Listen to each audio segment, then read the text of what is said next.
Hello, Bakari Chambo hapa kutoka The Greenleaf Online Clinic, na leo twende tukaangalie ile shida ambayo wagonjwa wengi wa kisukari wanaizungumza mara nyingi tunapokuwa tunaongea nao.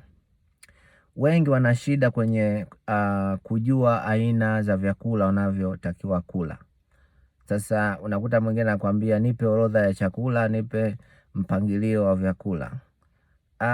Naweza nikasema kwamba unauliza swali kama hili kwa sababu hauna uelewa vizuri kuhusu ugonjwa wa kisukari.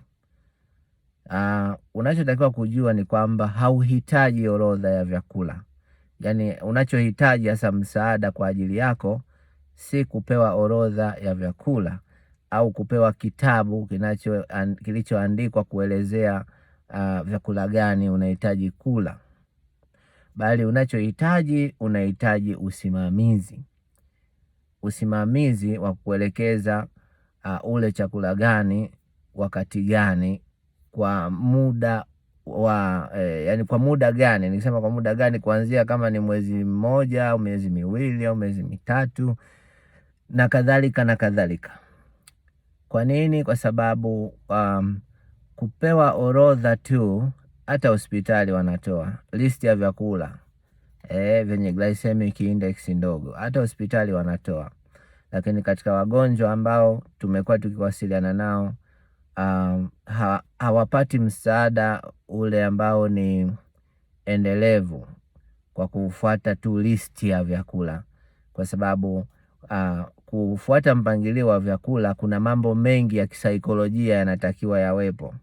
Sio tu orodha, hapana. Kuna kubadilisha mtazamo ambayo ndio sehemu kubwa kabisa. Kabla hatujasema huyu mtu anakula nini, anatakiwa aweze kubadilisha mtazamo wake kuhusu vyakula, kwa sababu usipoweza kubadilisha mtazamo bado utakuwa unakula kama mtu ambaye hana ugonjwa wa kisukari. Kwa hiyo The Greenleaf Online Clinic tunachofanya, tunakusaidia kubadilisha mtazamo. Tunakusimamia tukiwa na package nzima ambayo inaangalia mpaka upande wa saikolojia yako. Lakini pia nidhamu yako ya vyakula na kuwa na mpango endelevu wa kusimamia afya yako kwa muda mrefu. Piga simu kwa namba hizo hapo kwa ajili ya mawasiliano zaidi. Karibu sana.